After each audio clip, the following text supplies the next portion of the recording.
بەناوی خوای بەخشندە و میهرەبان سڵاو و ڕەحمەتی خوای گەورەتان لەبێ خۆشەویستان خۆشحاڵین دەگەینەوە خزمەتتان لە درێژەی ئەڵقەکانی بەرنامەی ڕۆشنایی ئەم ئەڵقەیەمان ئەڵقەی 22 لە خزمەت جەنابی مامۆستا عەلی باپیرزانە و بیرمەند. مامۆستا گیان زۆر بەخێر بێی خۆشحاڵی. زۆر سپاس، ئەمیش خۆشحاڵم بە دیداری جەنابت و هاوکارانت. بەڵێ جەنابی مامۆستای تەوەرمان باسی بەرگریکردنە لە مافخرا و ستەم لێکراوان و وەستان دژی ستەم و دەست درێژیکردنە سەر خەڵکی دیکە. دیارە ئەم بابەتە بەڕاستی زۆر هەڵدەگرێت وەک باست کردووە یەشێک لە ڕێگاکانی موسڵمانی ڕاستوساغ و بوونە موسڵمانی ڕاستوساغ ئەم بابەتەیە کە دەبێ لەگەڵ ستام لێکراواندا بێ و دژی ستەم بێ. سەرەتا بە باز لەوە بکەین بەرگریکردن لە ستام لێکراوان و وەستان دژی ستەمکاران مەبەستت چییە؟ الحمد لله رب العالمين وصلوات الله وسلامه وبركاته على جميع الأنبياء والمرسلين خصوصا سيدهم وأفضلهم محمد وآله أجمعين من الصحب والأزواج والقرابة والتابعين لهم بإحسان إلى يوم الدين. دیارە ئێمە ئەو ناو نیشانانەی کە کاتی خۆی دامان ناون کە 29 ناو نیشانن موسڵمانی ڕاست و ساغ چێیە؟ هەمووی بۆ ئەوەیە. ڕیشە لەو هۆکارانەی کە وا دەکەن ئینسان ببێتە موسڵمانێکی ڕاست و ساغ. ڕاست واتە شەریعەت چۆن دەڵێ ئاوە، ساغیش واتە خۆی بۆ خوا ساغ کاتەوە خڵتەی ڕیا و شیرک و وانە بەخۆیەوە نەهێڵێ و خڵتەی بیدعەت و داهێنان بەخۆیەوە نەهێڵێ، ڕێک بەندەیەکی ساغ و پاک و چاک بێ بۆ خوا. یەکی لە هۆکارەکان ئەوەیە کە موسڵمان دەبێ هەمیشە لە سەنگەر و لە بەرەی مافخراوان و ستەم دیدان و چەوسێنراوان دابێ. مەزڵوم لە هەر کوێیەک بێ موسڵمان دەبێ لە پشتیەوە بێ و لەگەڵی بێ و ستەم و زوڵم لە هەر شوێنێک بێ موسڵمان دەبێ یەخەی پێ بگرێ و لە بەردەمیدا بوەستێ. جارێ خوا سوبحانه وتعالى ئێمەی لەم سەرزەویە داناوە بۆ بەندایەتیکردن. وما خلقت الجن والإنس إلا ليعبدون.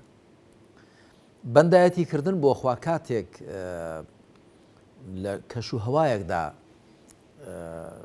مرۆڤ دەستی کراوە دەبێت چاک بەندایەتی بۆ خوا بکە کە زوڵم و ستەم و جیاکاری تێدا نەبێت. و پێغەمبەرانیش عەلەیهیم الصەڵات وەسەلام بۆیە لە ئادەمەوە تا خاتەم هەمویان بۆ ئەوە هاتوون بۆ دووشت شەسپاندنی دووشتان هاتوون. یعنی من تەنیا ئەو دووشتەم پێشک دێن لە هەموو قورئاندا کە خوا هەموو پێغەمبەران کۆ بکاتەوە بڵێ بۆ شەسپاندنی ئەو دووشتەم ناردوون. لە ئایەتی 25 سوورەتی الأنبیاءدا خوا دەفەرمێ وما أرسلنا من قبلك من رسول إلا نوحي إليه أنه لا إله إلا أنا فاعبدون. پێغەمبەری خاتەم محەممەد صلى الله عليه وآله وسلم دەدوێنێ خوا دەفەرمێ لە پێش تۆدا هیچ ڕەوانەکراوێکمان نەناردووە، هیچ پێغەمبەرێکمان نەناردووە مەگەر پێمان ڕاگەیاندووە، سروشمان بۆ کردووە کە تەنیا من پەرستراوم بەندایەتی تەنیا بۆ من بکەن. هەموو پێغەمبەران بۆ ئەوە هاتوون کە خەڵک تەنیا بەندەی خوا بێ. چونکە بۆ ئەگەر خەڵک تەنیا بەندەی خوا نەبوو دەبێتە نۆکەر و خزمەتکاری یەکدی،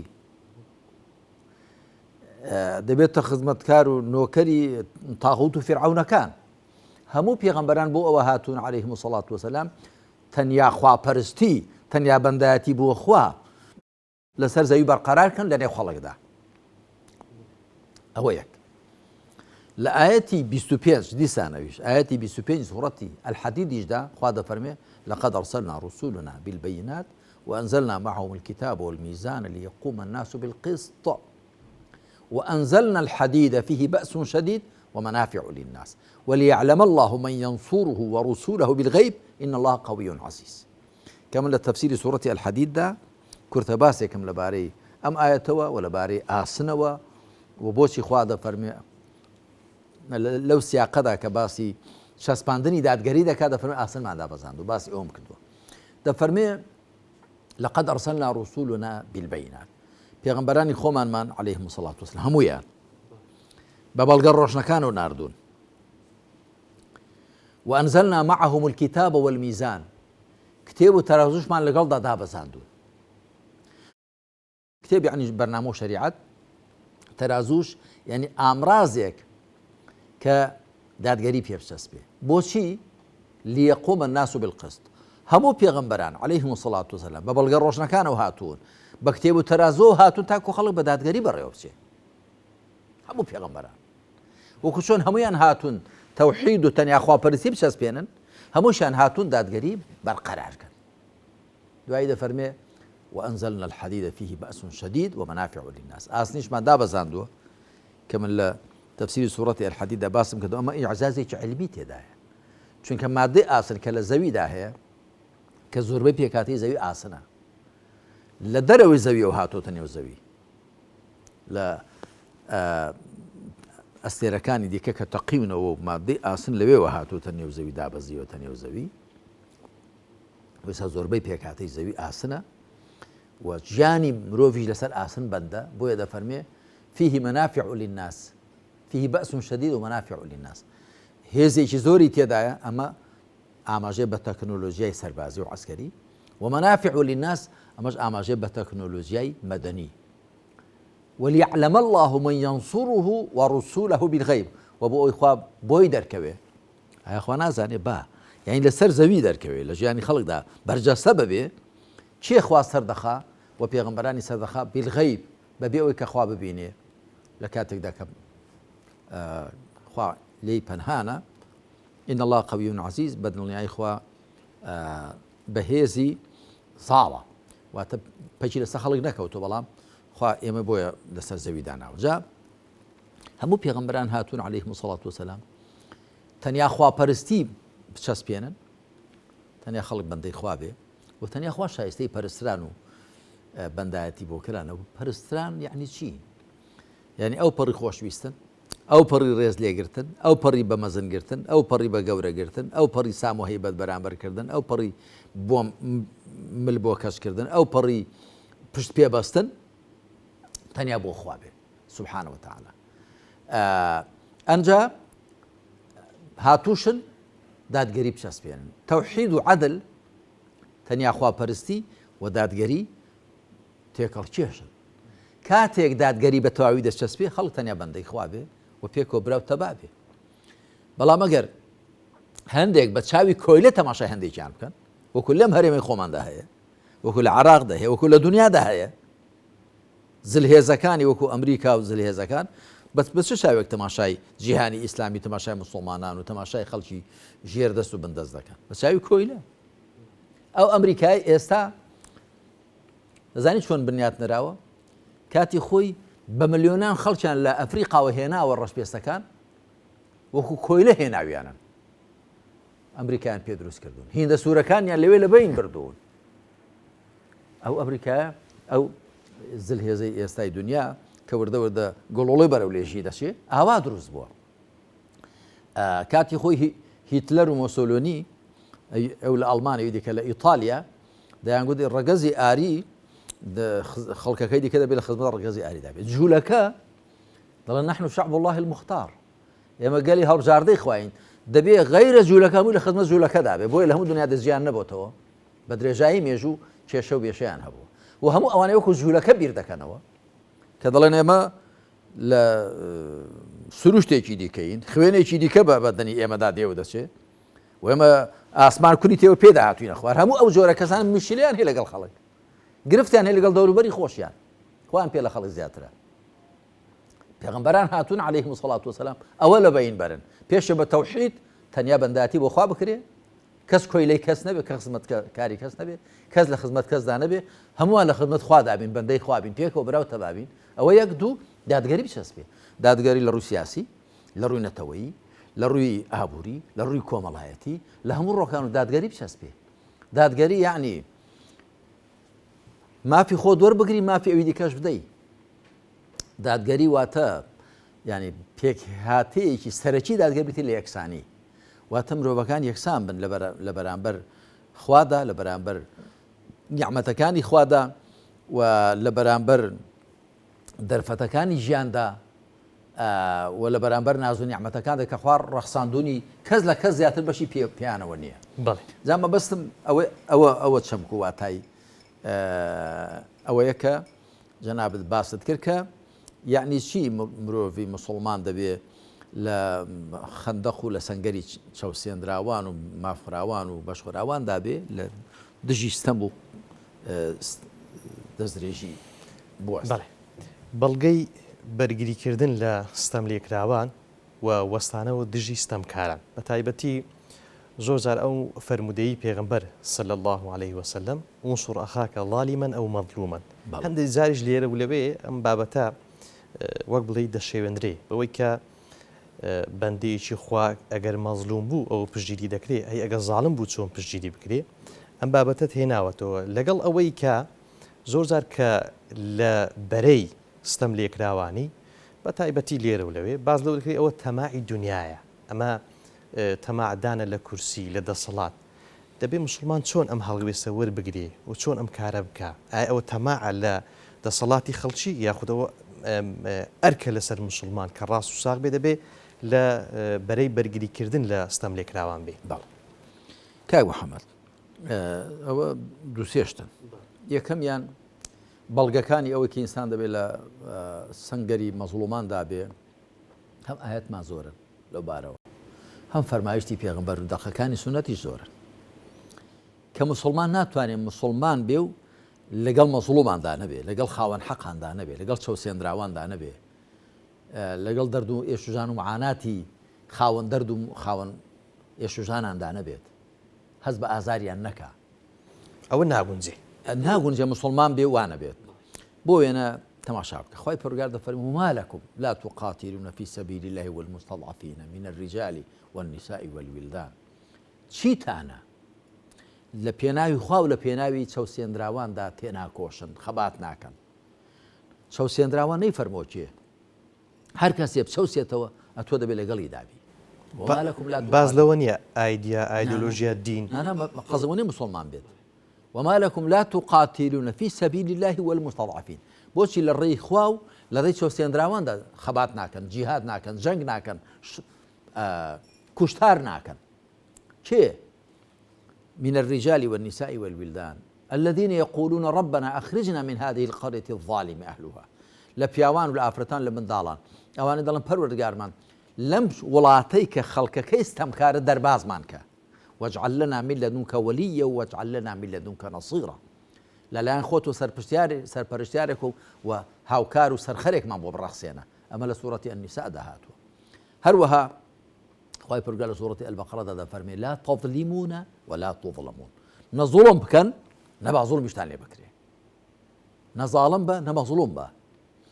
هەروەها پێغەمبەر دەفەرمێ عليه الصلاة والسلام اتقوا دعوة المظلوم فإنه ليس بينها وبين الله حجاب لە صحیح بوخاری مسلم داهاتوە خۆتان لە پاڕانەوەی ستەم لێکرا و بپارێزن لە نێوانی پاڕانەوەی ستەم لێکرا و خوادا پەردە نییە یەکسەر دوعاکە بەرز دەبێتەوە بۆ لای خوا مەزڵومەکە هەر کەسێکی بێ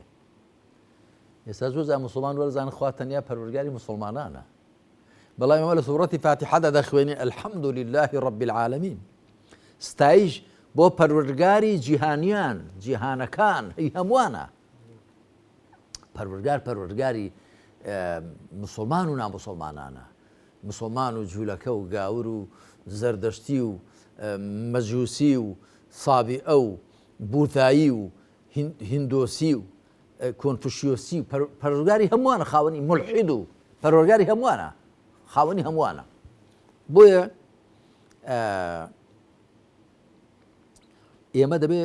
مەزڵوم لە هەر شوێنێک بێ ئێمە لەگەڵی دابین ئەگە بە دوعایەکی خێریش بێ و دەبێ هاوکار و پشتگیری بین و زوڵم لە هەر شوێنێک بێ دەبێ دژی بین ئەگەر مسلمانیش بێت ئەگەر کەسێک کە زوڵم دەکات مسلمانی بێ دەبێت دژی بین مەزڵومەکە ئەگەر نامسلمانی بێ دەبێت لە پشتی بین بەپی قورئان وا دەفەرمێ و پێغەمبەر عليه الصلاة والسلام وا دەفەرمێ انصر أخاك ظالما أو مظلوما ولا درێژەی حەدیثەکەدا هەیە لیان پرسی ئەگەر مەزڵوم بێ دەزانیت چۆن سەری بخەین ئەدەگە زاڵم بێ فەرمی مێڵە زوڵم بکە دەستی بگرە ئەوە سەرخستنی تۆیە بۆوی نێڕی زوڵم بکات هەتا زۆڵم کە عیبدارتر دەبێ گوناهبارتر دەبێ و هەموو پەتێک لە باریکی دەپچڕێ وەکو پێشینان دەڵێن پەتی زۆڵم لە ئەسووری دەپچڕێ جەنابەت و بینەران و بیسەرانی بەڕێ زۆر جاگویان لێ بووە من لەم هەرێمەی کوردستانی خۆماندا کە ئەوە 30 ساڵ زیاتر ئێمە قەوارە سیاسیەمان هەیە چەندان کتێب و نووسراوم هەن لەبارەی ئەوە کە با زوڵم نەهێڵین لە نێو خۆماندا با دادگەری بچەسپێنی بێتەوە یادم یەکەم بەرهەم لەو بارەوە ئەو کتێبە بوو نامیلکەیەک بوو کوردستان چۆن وێران بوو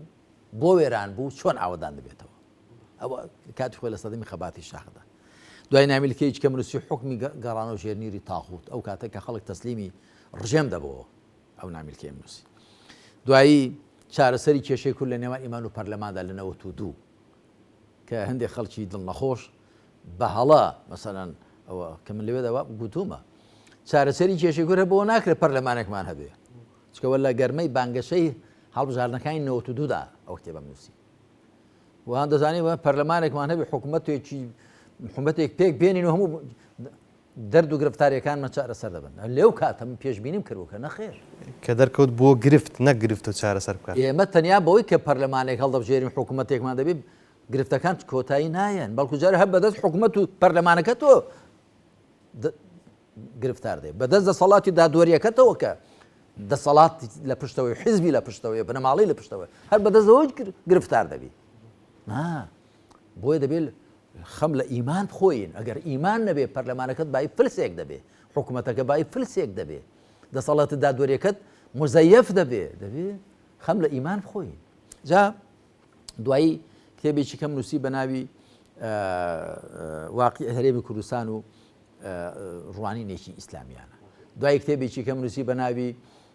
قورئان و پاکسا و چارەسازی کردوستن لە هەرێمی کوردستاندا لەو بارەوە مشتم زۆر گوتووە زۆر نووسیوە جگەل لە وتارانی کە لە بۆنە جیاجیەکاندا گوتومانە هەمیشە من دەنگم بەرز کردوتەوە دڵسۆزانە ڕقم لە کەس هەڵناسی وەکو حیزب وەکو شەخص ئەوانە دڵسۆزانە بۆ خەڵکو وڵاتی خۆمان چکە من تەماشای قورئان دەکەم و تەماشای مێژووی بەشەر دەکەم و تەماشای بەسەراتی پێغەمبەران دەکەم عەلەیهیمو سەڵات وەسەلام پێغەمبەران هەمیشە چێ دوژمنیان بووە خۆ بەزلگران خۆ سەپێنان ئەوانەی کە ناز و نیعمەتی وڵاتیان بۆ خۆیان قۆرەخ کردووە خەڵکیان لێ بێبەش کردووە ئەوانە دژی پێغەمبەران بوون عەلەیهیمو سەڵات وەسەلام چێ لەگەڵ پێغەمبەراندا بووە چێ پشتیوانیان بووە مستەضعەفین چەوسێنراوان بەشخوراوان ضوعەفا ئەوانە لە خزمەت پێغەمبەراندا بوون بۆیە بۆ تۆش و بۆ هەر بینەر و گوسەرێکی بەڕێزیش دڵسۆزانە دەڵێم بەتایبەت ئەوانەی کە وتار دەدەن ئەوانەی کە ڕیش و سیمای مسڵمانەتیان هەیە دەبێت زۆر وریابن ئاو بە ئاشی ستەمکاراندا نەکەن دەبێت زۆر وریابن قسەیەک نەکەن بە قازانجی ستەمکاری و قۆرەخکاری و گەندەڵی تەواو بێ دەبێت زۆر وریابن خەڵکی ستەم دیدە و مەزڵوم بەشخرا لە خۆ تووڕە نەکەن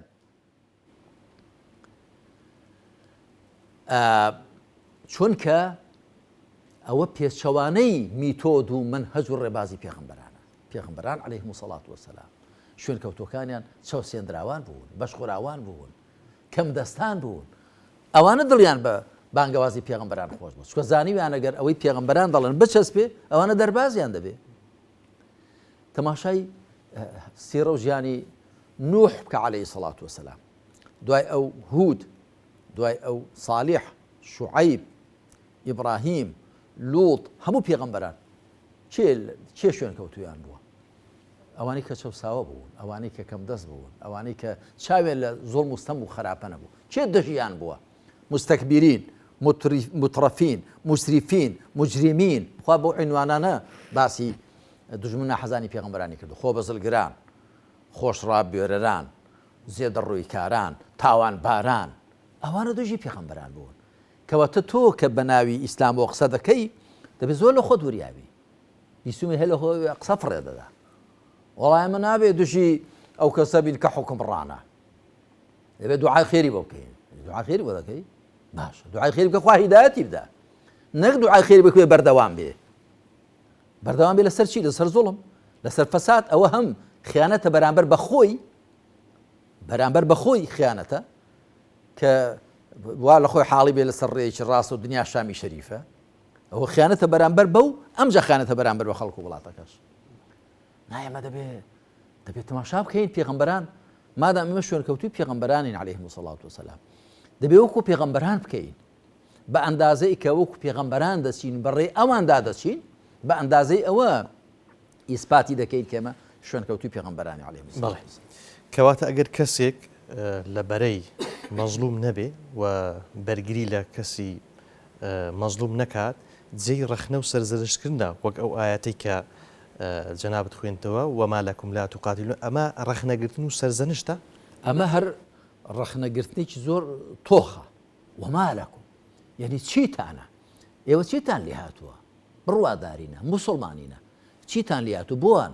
لا تقاتلون في سبيل الله والمستضعفين لە پێناوی خوا و لە پێناوی چاوساواندا جەنگ ناکەن نەکرد نافەرمی قسە ناکەن وە دەنگ نایە هەر جەنگ ناکەن جەنگ قیتال یعنی چەک دەست نادەنێ بۆ لە پێناوی خوا لە پێناوی چاوسێنراواندا شەڕ ناکەن و جەنگ ناکەن و کوشتار ناکەن و خۆتان بە کوشت نادەن نەکرد چوا قسەی حەق ناکەن ئیوایە چوا قسە حەقەکەشی پێ زیادە ئیوایە دەڵێن نابێ ئەسڵەن قسە حەقەکانیش بکەی بۆ دەبێ پەنامەکی بەلەباری بچی پێ بڵێ بەستەم کارەکە جاشتی وا هەیە هیچ فیرعونێک بە قسەی پەنامەکی و بە پەنهانکاری دەستبەرداری ستەم و زۆڵمەکەی خۆی بووە ئەی بۆ پێغەمبەر عەلەیهی سەڵات وسەلام دەفەرمێ سەید الشوهەداء حەمزە ورجل قام إلى إمام جائر فأمره فنهاه فقتله گەورەی شەهیدان حەمزەیە عەلەی خوا لێ ڕازی بێ مامی پێغەمبەر صلی الله علیه وسلم و پیاوێک کە هەڵدەسێ بۆ حکمڕانێکی ستەمکار فەرمانی پێ دەکا و قەدەغەی لێ دەکا و ئەویش دەیکوژێ ئەوە لەگەڵ حەمزە لە دوو تای تەرازوێکدا هەروەها پێغەمبەر دەفەرمی عەلەیهی سەڵات وسەلام ئەفضل الجهاد كلمة حق یا كلمة عدل هەردووک جیهاتوە عند سلطان جائر گەورەترین جیهات قسەیەکی حەقە یا قسەیەکی دادگەرانەیە لای حکمڕانێکی ستەمکار بۆ دەفەرمێ گەورەترین جیهات تاکو بزانی کە جیهاد هەرەوە نیست چاک بەشەد داکەی قسەی حەق لە شوێنی خۆیدا گەورەترین جیهادە و گەورەی شەهیدان حەمزەیە کە و پیاوێکە کە شەڕ و جەبهە و قیتال نییە بەڵام لە ستەمکارێک ڕاست دەبێت و قسەی حەق دەکا وەکو لەم وڵاتی ئێمەدا چەند کەسیان لەسەر قسەی حەق کوشتووە چەند کەس لەسەر قسەی حەق کوژراوە یا چەند کەس لەسەر قسەی حەق سەجن کراوە دەربەدەر کراوە ناشرین دەکرێت دژایەتی دەکرێت لەسەر چی لەسەر دیفاع لە مەزلومان دەکات بەڵام ئەوانە ئەگەر ئیماندار بن بە ئیمانەوە کارەکەیان بکەن لە ڕێزی حەمزەدان خوا لێ ڕازی بێ وە گەورەترین جیهادیش دەکەن خوا لێیان قبوڵ بەڵێ ڕاستە بڵێم بێدەنجی زوڵم دروست دەکات نەک ئەوە زاڵمە کە بێدەنجی دروست بکە گومانی تێدانە خەڵک بێدەنگ بوو لە بەرامبەر ستەمکاردا و ستەمکارە زیاتر لە خۆی بایی دەبێ تەماشا بکە فێرعەون کاتی خۆی کە حکمی خەڵکی میسری دەکرد بەهۆی ئەوەوە زیاتر لە خۆی بایی بوو خەڵک بێدەنگ بوو کە ئەو بێدەنگ بوو ئەو زیاتر شوولی لێ هەڵکێشا و پێی لێ هەڵێنا بەڵێ ومانی تێدانێت کە بێدەنجی ستەم دروست دەکا نەک ستەم بێدەنجی دروستکە هەڵبەتە دواییش ستەمیش وا دەکا کە خەڵک سەرکوت کات و بێدەنگ بێ بەڵام لە بنەڕەتدا ستەمکار تەماشا دەکا دەماری خەڵکەکە دەگرێ وەکو خوا دەفەرمێ فاستەخەفە قەومەه فەئەطاعوه إنهم كانوا قوما فاسقين خەڵکەکەی خۆی سەخیف و خەفیف و کەم کێش کەوتنە بەرچاو بۆی ئەوانی بەقسەیان کرد چونکە لە ئەسڵدا لادەڵێ جەنابی مامۆستای لە هەرێمی کوردستان و لە عێراقیش لە کۆی جیهانی موسڵمانان بەگشتی یعنی پڕ کراوە لە زوڵم وەک باست کرد زوڵمی سیاسی زوڵمی ئابووری زوڵمی کۆمەڵایەتی هەستا هەتا ڕەنگە ڕاست بێ بڵێن زوڵمی ئەخلاقیش وا خەریکە پەرەدەستێنێ و زیاد دەکا چۆن هەست بەو بەرپرسیارەتی تێ بکەین چۆن وا بکەین لە بەرەی ستەم لێکراوان بین وە دژ بوەستینەوە وڵا بە ئەندازەی ئەوە کە لە ئیسلام تێدەگەین و لە قورئان تێدەگەین و لە ڕێباز و ڕێوشوێنی پێغەمبەر عەلەیهی سەڵات وسەلام حاڵی دەبین ئەوە یەک وەکو عیلم و معریفەت و دوایی بە ئەندازەی ئەوە کە ئەو زانینە لە خۆماندا دەگۆڕین بۆ توانین حاڵی بوونەکە لە خۆماندا دەکەینە حاڵ بە ئەندازەی ئەوە هەڵوێستمان دەبێت پێغەمبەر عەلەیهی سەڵات وسەلام کە دەفەرمێ كلكم راع وكلكم مسؤول عن رعيته هەر کامێک لە ئێوە چاودێرە بەرپرسیاریشە بەرامبەر بە چاودێری کراوەکانی خۆی خەڵکەکەی خۆی ئەوە هەم دەبێت تۆ شارەزاوی لە دین لە قورئان و سنت نەکرد بە باریکەڕەیەکدا بڕۆی مەسەن بۆ وێنە ئیسلام تەنیا لە ویرد و زیکرێکدا ببینی یاخود تەنیا ئیسلام لە جێڕانەوەی چەند ڕیوایەتێکدا ببینی یا ئیسلام تەنیا لە ڕووی فیکریەوە ببینی یا لە ڕوویەکی دیکەوە ببینی ئیسلام وەکو پێغەمبەر عەلەیهی سەڵات وەسەلام هاوڵانی خوالیان ڕازی بێ لە ئیسلام تێبگەی هەمووکو بوون ناسیەکەی وەکو ئیمان و عەقیدەکەی وەکو پەرستشەکان وەکو ڕەوشتەکان وەکو ئەدەبەکان و پاشان وەکو تێگەیشتنی فراوان لە ئیسلام کە ئیسلام هاتووە کۆمەلگا ڕێنمایی بکە کۆمەلگا ڕێکخا لە بڕۆکانی ئابووری و ئیداری و کۆمەڵایەتی و سیاسی ئاوە تەماشای ئیسلام بکەی و ئاوا تێبگەی و پاشان ئەو تێگەیشتنە لە خۆدا بکەی بە سیفەت خۆدا ڕەنگی پێ بدەیەوە بەڵێ بە ئەندازی ئەوە دەتوانی ئەو ئەرچستەشانە لەسەر مۆڵەتی جەنابی مامۆستای ناوڕێکی کورت وەردەگرین و بەردەوام دەبین ئینشاءڵڵا. بەڕێزان دوای ناوڕێکی کورت دەگەڕێنەوە خزمەتتان.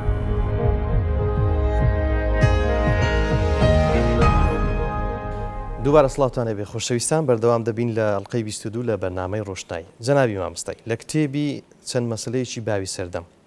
و هەروەها هەڵبۆشانەوەی پەرگیڕی باس لەوە کردووە کە ڕێگە دراوە خەڵک بێبڕوا بێ بەڵام ڕێگە نەدراوە دەسەڵات یان خەڵک ستەمکار بێ. ئەم بابەتە ڕوونکەوە. بەڵێ لە سوورەتی کەهفدا خوا سوبحانە وتەعالا ئیچی لە بەڵگەکانی ئەوە باسی ذوالقەرنەین دەکا ويسألونك عن ذي القرنين قل سأتلو عليهم منه ذكرا إنا مكنا له في الأرض وآتيناه من كل شيء سببا فأتبع سببا حتى إذا بلغ مغرب الشمس وجدها تغرب في عين حمئة ووجد عندها قوما قلنا يا ذا القرنين إما أن تعذب وإما أن تتخذ فيهم حسنا قال أما من ظلم فسوف نعذبه ثم يرد إلى ربه فيعذب عذابا نكرا وأما من آمن وعمل صالحا فله جزاء الحسنى وسنقول له من أمرنا يسرا أو كشويني ما بسمان أو رصي دعيتي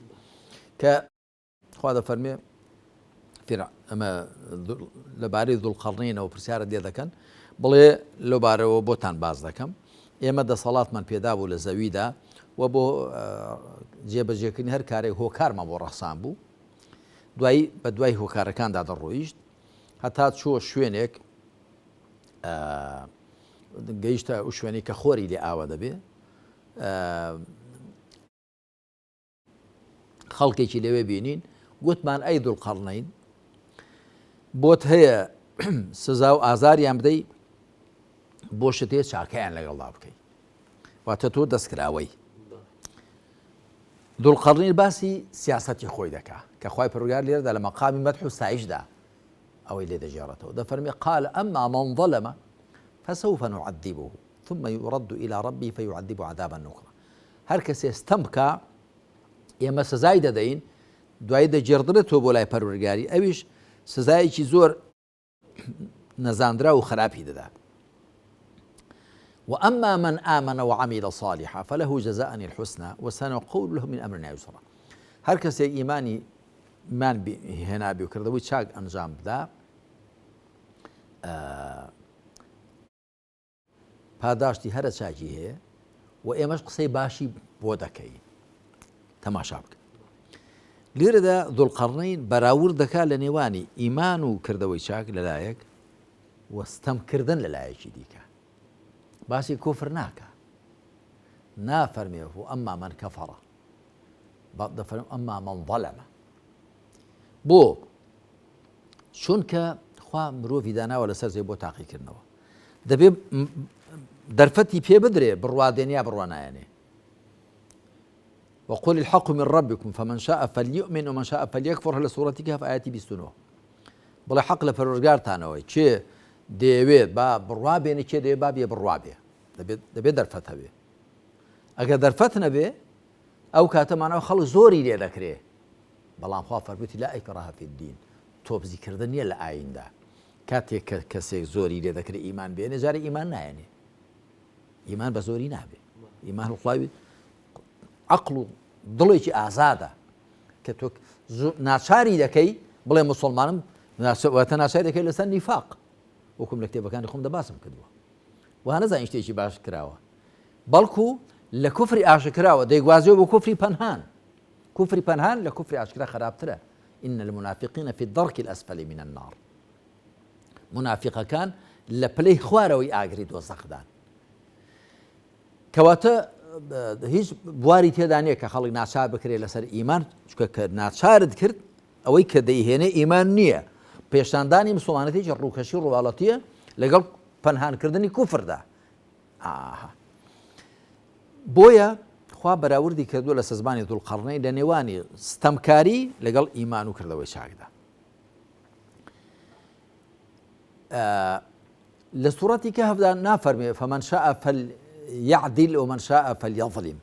دەفەرمێ فمن شاء فليؤمن ومن شاء فليكفر ئیمان و کوفر دەرفەتیان پێدراوە بەڵام زوڵم و عەدل دەرفەتیان پێ نەدراوەتە چێ پێخۆشە زوڵم بکە چێ پێخۆش بێ دادگەری بکە نا دەبێ هەموو دادگەری بکەن نابێ هیچیان زوڵم بکەن بۆ چونکە ئەوە کە ئینسان تاقی بکرێتەوە پەچی لەسەرەوە کەوتو ئازاد بێ کوفر هەڵدەبژێریان ئیمان بەڵام ئایا پەچی لەسەرەوە کەوتووە زوڵم هەڵدەبژێریان عەدل پەچی لەسەرەوە نەکەوتووە بەندایەتی مرۆڤ لەسەر زەوی تاقیکردنەوەی مرۆڤ لەسەر زەوی پەچی لەسەرەوە نەکەوتووە کاکە لێم گەڕم با زوڵم بکەم نا بەڵام لێم گەڕم با کافر باش فەرمو کافر بە لێم گەڕم با زوڵم کاخر کە زوڵمت کرد دەبێ مەزڵومێکە بێ دەتوانی کافری بخۆ کوفرەکە زەرەری بۆ خۆت هەیە بەڵام کە ظالم ظڵم هەبوو هەمیشە دوو تەڕەف پەیدا دەبن ظالم و مەظلوم جا لە ئیسلامدا فعلا ڕێگە بە دراوە خەڵک بێ بڕوا بێ بەڵام ڕێگە نەدراوە خەڵک ستەمکار بێ چونکە خوا ئێمەی لەم سەرزەویە داناوە کە لە هەموو خێر و بێرەکاندا بەشدار بین و ژیانێکی ئازادانە بگوزارێنین ئەویش کاتێک ئەو ژیانە دەڕەخسێ کە دادگەری هەبێ و مرۆڤەکان پێکەوە تەبابن جا بە کوفر و ئیمانەوە بژین یا هەمیان بە ئیمانەوە بژین گرنگەوەی پێکەوە تەبابن و کەس چاوی لەوە نەبێ ستەم لەوی دیکە بکا و بیخاتە ژێر ڕچێفی خۆی بەڵێ مامۆستا لە کتێبی خواناسی ئاین ئیمان دەفەرمووی بڕواداری دژی ستەمە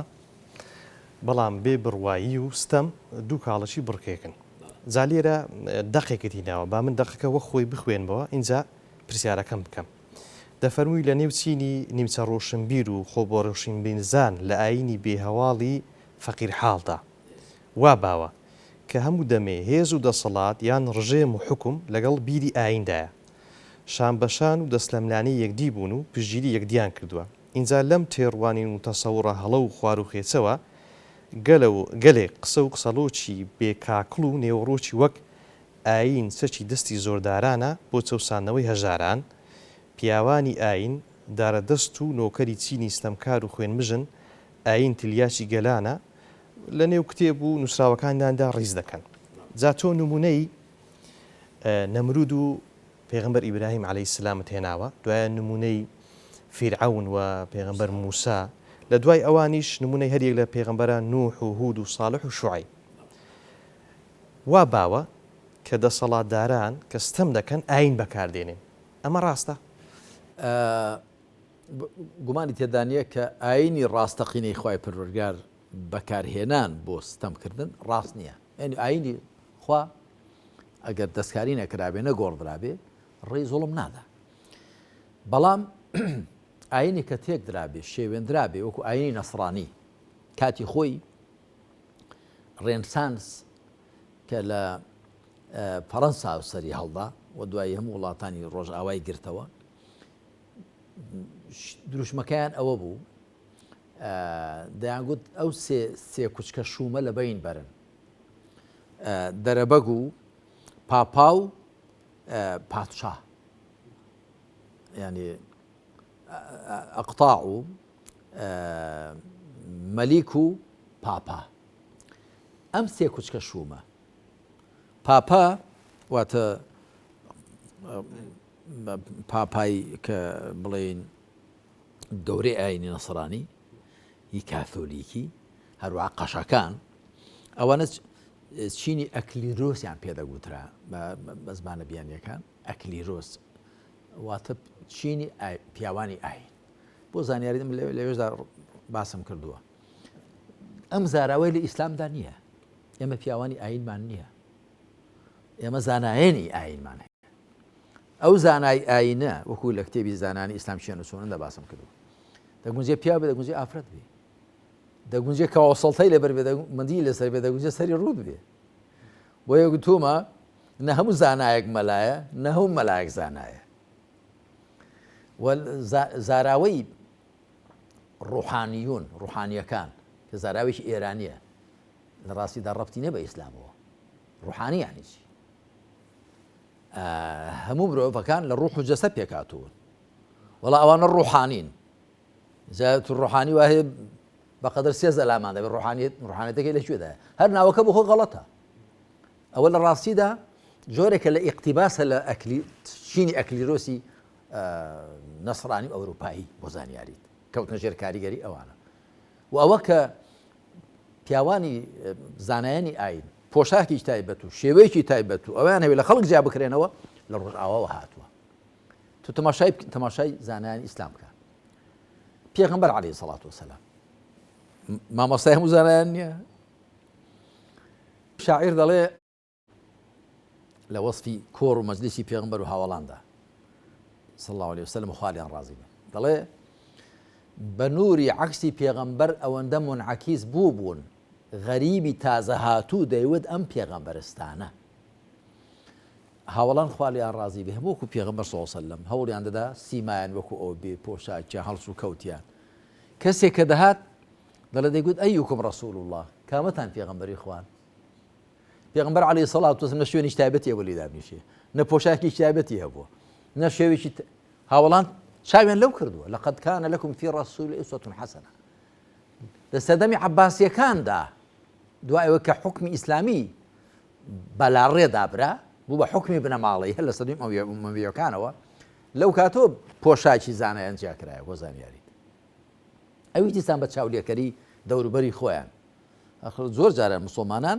بە چاولێکەری دەوروبەری خۆیان هەندێشتیان هێناوتە نێو ئیسلامەوە بۆ وێنە حوکم میراتی و بنەماڵەیی لەکوێوە هاتووە لە ئیسلام لە حوکم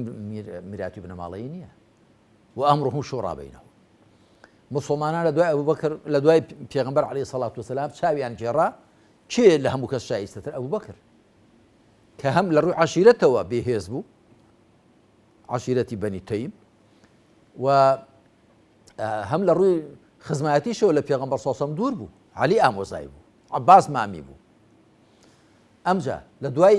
ئەبوبەکر چاویان گێڕا چێ کە لە هەموو کەس شایستەترە عومەری کوڕی خەتاب کە لە بەنی عەدی بوو لە دوای تەماشایان کرد چێ شایستەترە لە نێوانی عەلی و عوسمان دەبوو بە پێشبڕکە عوسمانیان هەڵبژارد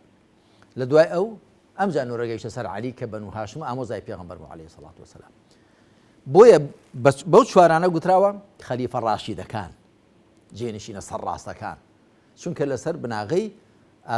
ڕای ئازادی خەڵک و ئیرادەی ئازادی خەڵک هەڵبژێر درابوون و پاشان حکمیشان بە شەریعەت دەکرد و بەڕێی پێغەمبەردا دەڕۆیشتن صلی الله عليه وسلم لە دوای وانەوە پێیان گوتراوە خەلیفەی ڕاشید نا پێیان گوتراوە ملوکیەت و حەدیثەکەی پێغەمبەر عەلەیهی سەڵات وەسەلام ستەکون الخلافة بعد 30 سنة ثم يؤتي الله ملكه من يشاء ثم يكون ملكا عظوظا دوای دەبێتە حکمڕانی پادشایەتی میراتی بنەماڵەیی کە لە سەردەمی مەعاویە بەرەو ئەم لە ئاوەدا هات لە دوای حکمی ئومەویەکان کە 92 ساڵی دەوام کرد عەباسیەکانیش هەمان بە هەمان تاس و حەمامی ئومەویەکانیان پێوە هەتا لە ساڵی 656 هۆلاکۆ کۆتایی هێنا بە دوای حکمڕانی عەباسیەکان و دوای عوسمانیەکانیش ئەوی بە هەمان شێوە هەر حکمی بنەماڵەیی میراتی بوو مەبەستمەوەی کە مسلمانان زۆر جار کەوتون و ژێر کاریگەری دەوروبەری خۆیان یەکێک لەوانە مەسەلەی زانایانیان کە بە بەرگ و پۆشاک و هەیەتێکی تایبەت جاکتون لە خەڵک کە ئەوە پەردە دەخاتە نێوانی زانایان و خەڵک و کۆمەلگاوە جا مەبەستم ئەوەی کە لە چی ڕاهاتینە سەر ئەوە کە ستەمکاران ئاین بەکاربێنن لە بۆ ستەم ئاین ئەگەر ئەو ئاینی ڕاستەقینەی خوا بێ دەستکاری نەکرابێ نەگۆڕدرابێت بتوەکید خوا دەفەرمێ ئەلا لعنة الله على الظالمين فلعنة الله على الظالمين لا تظلمون ولا تظلمون ناگونجێ و بۆیە پێشەوایانی ئێمە زانایانی ڕەسەنی ئێمە هەمیشە لە خەندەقی مەزڵومان و ستەملێکراواندا بوون. زانایانی ئێمە چ فەقیهەکان چ ڕوونکەرەوانی قورئان چە فەرموودەناسان بەدەستەمکاران و گرفتار بوون. بوخاری لە شوێنی خۆی، نەسائی لەولا، ئەتەبەری لەولا، سەعیدی کوڕی جوبەیر لەولا، سەعیدی کوڕی موسەیب لەولا و زانایانی دیکە و بەتایبەت زانایانی بنەماڵی پێغەمبەر عەلەیهی سەڵات وسەلام. ئەوە حەسەنی کوڕی عەلی، ئەوە حوسێنی کوڕی عەلی، ئەوە زەین العابیدین، ئەوە زەید، ئەوە چێ و زانایان هەمیشە گرفتار بوون بەدەستی ستەمکاران و حکمڕانانی ستەمکارەوە و لە خەندەق و لە سەنگەری ستەملێکراوان و سەوسێنراوان. بەڵێ جەنابی مامۆستای لە مەوسوعەی بیرکردنەوەی ئیسلامی لە نێوان وحی و واقیعدا لە بابەتی هەیە لە گشتەکانی ڕێبازی جەماوەری موسڵمان باسی نواندنی هەڵوێز دەکەی بەرامبەر حکومڕانان ئەگەر لادەر و ستەمکار بوون و لەوێدا بۆ نمونە ئەو مشتمڕی کە ئێستاش بەردەوامە لە نێوماندا ئەوەی کە بۆ نمونە ئیبن تەیمیە باز لەوە دەکات گەر حکومڕان لادەریش بوو ئەوە نابێ هەڵوێستی لە بەرامبەر وەربژیرێ بە جەنگ و جیهاد کە ئەو کات شمشێر و ئێستاش جەنگ و جیهاد لەبەر ئەوەی زیانی شەڕ و ئاڵۆزی و جەنگ زیاترە لەوەی کە حکومڕانیش ستەمکارە بێ. دواتر بابەتی ئەوە دێنێ کە ئیبن حەزم باز لەوە دەکات بە پێچەوانەوە ئەگەر کەسێک لادەر بوو دەبێت پێی بگوترێ و ئەگەر لە شەرعلایدا بابەتێک لەسەری جێبەجێ بکرێ ئەگەر باوەڕی پێێنەوە ئەو کاتە جەنگ و جیان دەمەوێ هەڵوێستی تۆ بە تایبەتی کە لە کتێبی ئیسلام و حکومڕانیش باست کردووە چۆن یان ڕای تۆ چیە لەسەر ئەم بارەوە ئەگەر دەسەڵاتێک زاڵم بوو و ستەمی کرد هەڵوێست چۆن بێ؟ وڵا بەتاکید ئەوە بەو سەرپێیە وەڵام نادرێتەوە پرسیارە ئەوەن لە کتێبەکانی خۆمدا بە تەفسیل باسم کردووە هەم لە کتێبی هەڵۆشانی و پەڕگیریدا و هەم لە مەوسوعەی ئیسلام و دەوڵەتداریدا تایبەت لە بەرجی دووەمدا بۆ لە لە کتێبەکانی دیکەشدا هەر باسم کردووە. بەڵام ئەوی کە زۆر بە گوشرایی خلاصەی پەیوەست بێ بەم بابەتە بەڵێ بە خلاصەی بە گوشرایی بێڵام ئەوەیە کە زانانی ئیسلام لە سەرەتاوە ئەو بیرۆکیان لا نەبووە کە نابێت دژی حکومڕانی ستەمکار بوەستین بە بەڵگەی ئەوە کە هاوڵان خوالیان ڕازی بێ دژی ستەمکاری ولادان و ئەوە بوون. لە سەحیح بوخاریدا هاتووە لە سونەندا هاتووە کە دوای ئەوەی معاوی کوڕی ئەبوو سوفیان یەزیدی کوڕی دەیەوێت دابنێ کە جارێ 5 ساڵ پێش ئەوەی بۆ خۆی بمرێ کۆچی دوای بکە ویسوێتی یەزیدی کوڕی دابنێ عەبدوڕەحمانی کوڕی ئەبوبەکری سەدیق گوتی ئەهیرەقلیەتون كلما ذهب هرقل جاء هرقل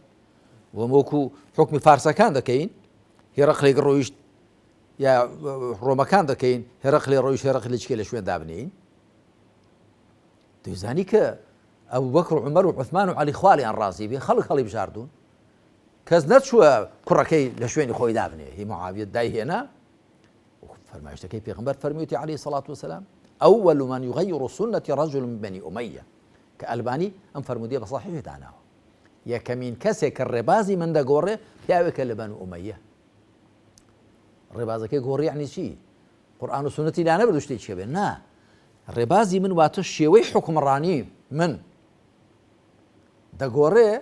لو أمرهم شورى بينهم دا قوري بحكم ميراتي ابن مالي يا كلبان أمية هو دياره جاء لەو کاتەوە هاوڵان هەڵوێستیان هەبوو و دوایی تابعین هەڵوێستیان هەبوو سەعیدی کوڕی جوبەیر کە حەجاج دەیکوژێ و عەبدوڕەحمانی کوڕی ئاشعەث کە ڕادەپەڕێ و حوسێنی کوڕی عەلی کە لە یەزید ڕادەپەڕێ و دوای ئەو زەید کە لە بنەماڵی پێغەمبەر صلی الله علیه وسلم و دوای عەبدوڵڵا و ئیبراهیمی محەممەدی برای هل لأهل بيتي پیغمبر صلى الله عليه وسلم أوانا هموي كدجي استمكاران حكم رانان استمكاري بنو أمية ودواي بنو عباس راوستاون دواي زانان تماشايان كرد أو راپەڕینانە هیچی سەرکەوتوو نەبوون و مسلمانان زۆر تووشی ناڕەحەتی بوون. لێرەوە ئیبن تەیمیە و هەندێک لە زانانی دیکە ناڵم هەمووشیان گوتیان لەبەر ئەوە کە زیانی زیاترە بە بە چەک و بەهێز دژی حکمڕانان نەوەستینەوە نەک لە بەرەوەی ڕەوان نییە هێندێک لە فەرمایشتەکانی پێغەمبەر صلی الله علیه وسلم تەئیدی ئەوە دەکەن کە دەبێت لە دژیان ڕاپەڕی وەکو پێشتر باسم کرد سيد الشهداء حمزة ورجل قام إلى إمام جائر فأمره ونهاه فقتله وأفضل الجهاد كلمة عدل كلمة حق عند سلطان جائر هروها لفرمايش ديكي پیغمبر داتو عليه الصلاة والسلام كهر كسي لدجان رابر نكوريان ليبكا سلامت بوا اگر نا اويدي كسلامت نيه ما بس مويا لسرتاوا آوابو دەدوارە کە تەماشایان کرد ئەزمموی تاڵیان وەرگرت لەوە ڕاگەیشتە ئەو قەناعەتەکە وا باشە دەستی لێ نەدرێت کە بە بۆ چوونی من نەیان پێکاو لەوەدا بۆ ئەگەر لە سەرتاوە وەکو عەبدوڕەحمانی کوڕی ئەو بکر سەدیق و عەبدوڵای کوڕی زوبەیر و زانانی دیکە هەمویانێک هەڵوێست بوونایە کاکە نابێ ئەو حکمڕانی ئەوە بێ ئێمە ئێستا ئەو ڕێگە خراپەمان بۆ نەدەڕێژرا کە ئێستا لە کۆڵمان نەبووتەوە ئێستاش تەماشای حکم بنەماڵەی و حکمی میراتی بکە لە دەوڵەتانی کەندا و لەم لاو لەو لاو لێرە و لەو لاو لەولا هەمووی هەندێک کەسیش دەبێتە زۆرناژەنیان و دەهۆڵ کوتیان حکمی بنەماڵەی و حکمی میراتی لەکوێ ئیسلام دەستجێ دەبێتەوە لە ئیسلامدا بۆ ئەمڕۆ شوڕا بەینەهو بۆ خەڵک مەڕووماڵە بە میرات بگیرێ وەکو قەدافی دەیگوت نحن ئەحەق بلیبیا منکم لیبیا هی ئێمەیە بۆ تۆ چی تا دوای خەڵک لە بۆ ڕیان کرد چاو لێ چاوەکەم نا لە ڕاستیدا حکمی میراتی بنەماڵەی شتێکی غەریبە هێندرا نێو ئیسلامەوە و هەندێک لە زانایان وەکو ئەلماوەردی و ئەوانە تەبەنیان کرد لەژێر کاریگەری ئەو واقعە کە تێدا دەژیان ئێمە بەڕاستی دەبێ شتەکە بجڕینەوە سەر بناغە ئەسڵەکەی خۆی کە قورئان و سونەتە ئیبراهیم سەڵات و سەلامی خوای لەسەر بێ دوای ئەوەی خوا دەفەرمێ وإذ ابتلى إبراهيم الرب بكلمات فأتمهن قال إني جاعلك للناس إماما قال ومن ذريتي قال لا ينال عهد الظالمين كاتخ پەروەردگاری ئیبراهیمی تاقی کردەوە بە چەند وشەیەک واتە بە چەند ئەرک و فەرمانێک هەمووی تەواو کردن قال إني جاعلك للناس إماما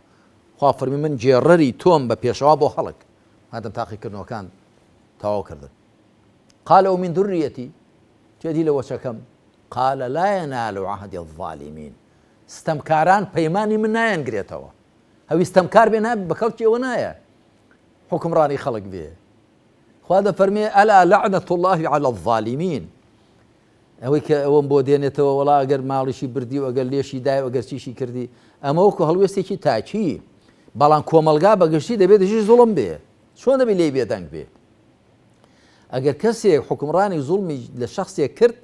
ئەو کەسە ئەگە زانی مەسەلەن بۆی ئەوە نابێ